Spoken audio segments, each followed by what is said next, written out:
তারা বলে এটা শুধুই একটা গেম, কিন্তু আমার কাছে কি আসলে জানেন, আমার জন্য এটা সেই জায়গা যেখানে ভয়কে আসলে আমি জয় করি। তখন আমি আর একটা সাধারণ ছেলে থাকি না, আমি হয়ে যাই যোদ্ধা। আসসালামু আলাইকুম এভরিওয়ান, আমি শহীদ ইসলাম কাব্য, বা আপনারা অনেকে আমাকে ইটস কাব্য নামে চিনেন।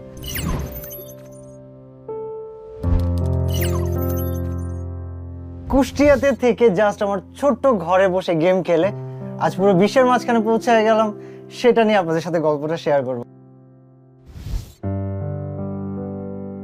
মানে আমার জাস্ট ফার্স্টে স্বপ্ন ছিল যে আমি একটা লাইভ স্ট্রিমার হব। আমার বার্থডে ছিল জানুয়ারি 13 তারিখে। আমি দোয়া করি যেন নেক্সট বছরের জানুয়ারি আসতে আসতে 10,000 সাবস্ক্রাইবার হয়। ভাবতে ভাবতে ভাই কোথায় 10,000, কোথায় 1,000, কোথায় 1 মিলিয়ন, কেমনে কি এখন 4 মিলিয়ন হয়ে গেছে। এই যে পিছনের শহরটা দেখতেছেন না, আজকে কেমন জানি সবাই আপন। বিষয়টা সবসময় এমন ছিল না। আত্মীয় স্বজন, নিজের আত্মীয় স্বজন এমন সব কথাবার্তা বলা শুরু করছে যে নিজের কিছু একটা করে ফেলি। ক্লোজ একটা মানুষ ছিলেন, এটা টিউশনে চাইতে গিয়েছিলাম, 1.5 বছর ঘুরাইছে 2,000 টাকার বেতনের টিউশনের জন্য।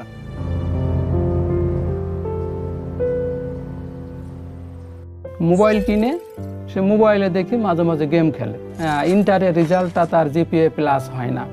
তার ডাক্তারি পড়ানোর আমাদের একটা স্বপ্ন ছিল, কিন্তু ও খুবই অনুরোধ করলো ওর আব্বুকে, বললো যে আব্বু আমার একবার সুযোগ দাও, একটু চেষ্টা করে দেখি, আমি যদি কিছু করতে পারি আমি লেখাপড়ার পাশাপাশি, তাহলে কি সমস্যা হবে? তা ওর আব্বু বললো না।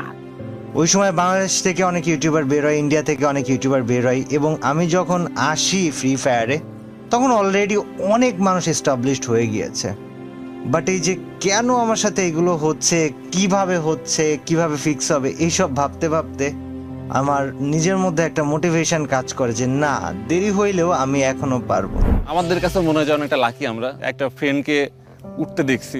ফ্রি ফায়ারটাই সেই প্ল্যাটফর্ম, যে প্ল্যাটফর্মটা কিন্তু শুধুমাত্র কাব্য না, এরকম কিন্তু হাজার ইউটিউবারকে ফোকাস করতেছে।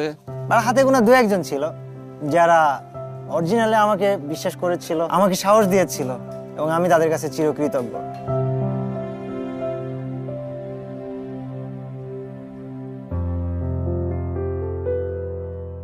সৈকতের সাথে আমার দেখা হয়েছিল 2014 সালে। কারণ আমার বাসায় যখন জানাজানি হলো তখন আমি একটু ভয় পেয়ে গিয়েছিলাম, যাই হয়ে যাক এর সাথেই বিয়ে করা লাগবে।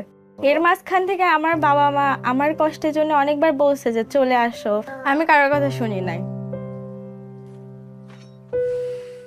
একদিন এসে আমাকে বলতেছে যে আব্বু তোমার অ্যাকাউন্ট নাম্বারটা আমার দাও। তো বলতেছে যে আমি যে খেলা করি এই খেলা থেকে কিছু টাকা দিবে। তো আমি বললাম আমার তো বিশ্বাস হয় না যে খেলা করে আবার মানুষ টাকা পায় নাকি। দেওয়ার পরে দেখলাম সত্যি সত্যি পরের মাসে অ্যাকাউন্টে কিছু টাকা আসছে।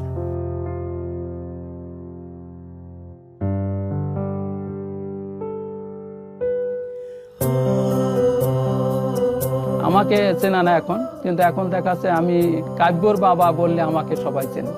ভাইয়ের চিন্তা ছিল যে এই গেমিং কমিউনিটি থাকার পাশাপাশি তার লাইফে বিজনেস করার খুবই ইচ্ছা ছিল।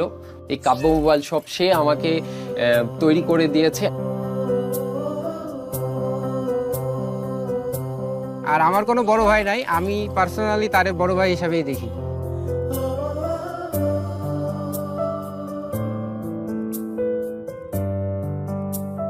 তো জাস্ট আমিও আসলাম, দেন আমাদের মোবাইল শপ ওপেন হলো, অ্যান্ড আলহামদুলিল্লাহ এখন আমি ভাই মোটামুটি অনেক কিছু ম্যানেজ করি। কাব্য মোবাইল শপ এটা জাস্ট কুষ্টিয়াতে এখন আছে, ঠিক আছে, যখন বাংলাদেশের 64 জেলায় যাবে, জাস্ট ইম্যাজিন আমাদের একটা দোকানে যদি 5 জন মানুষ কাজ করে, 64টা জেলায় কতগুলো মানুষের কর্মসংস্থান হবে। এই সব কিছু সম্ভব হয়েছে আমার প্যাশনকে ফলো করার মাধ্যমে, আমার গেমিংকে ফলো করার মাধ্যমে, and through gaming, through sports, through Free Fire, here I am on Kabbo mobile shop. এই ফ্রি ফায়ার, একটা স্পেশাল থ্যাঙ্কস তো ফ্রি ফায়ারের জন্য অবশ্যই। সো কারণ লাস্ট টাইম রোড টু গ্লোরিতে আমরা বাংলাদেশের রানার্স আপ হওয়ার মাধ্যমে আমারও একটা অ্যাচিভমেন্ট হয়ে গেছে।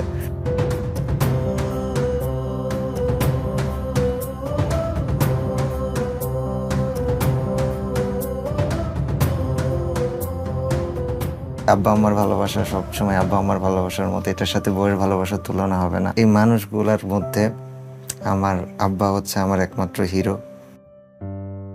পুরো আমি কাব্যটার একমাত্র হকদার তুমি আর আমার আম্মা। তোমাদেরকে অনেক ভালোবাসি। গল্পটা এখন আর শুধু আমার নিজের নয়, গল্পটা হয়ে উঠেছে প্রতিটা স্বপ্নবাজ তরুণদের গল্প, যারা বিশ্বাসী এবং সাহসী। আমি শুরু করেছিলাম ছোট্ট এই ফোনের স্ক্রিনটা দিয়ে, কিন্তু এই স্বপ্নটা এখন অনেক বড় হয়ে গিয়েছে। এই জার্নিটা অনেক কঠিন ছিল। প্রতিটা চ্যালেঞ্জ তোমাকে নতুন কিছু শেখাবে, নতুন রাস্তা দেখাবে। ছোট একটা শহর থেকে বের হয়ে তুমি পরিচিতি পেতে পারবে পুরো দুনিয়ার কাছে। এটা তো কেবল শুরু, বাকিটা দেখা যাক।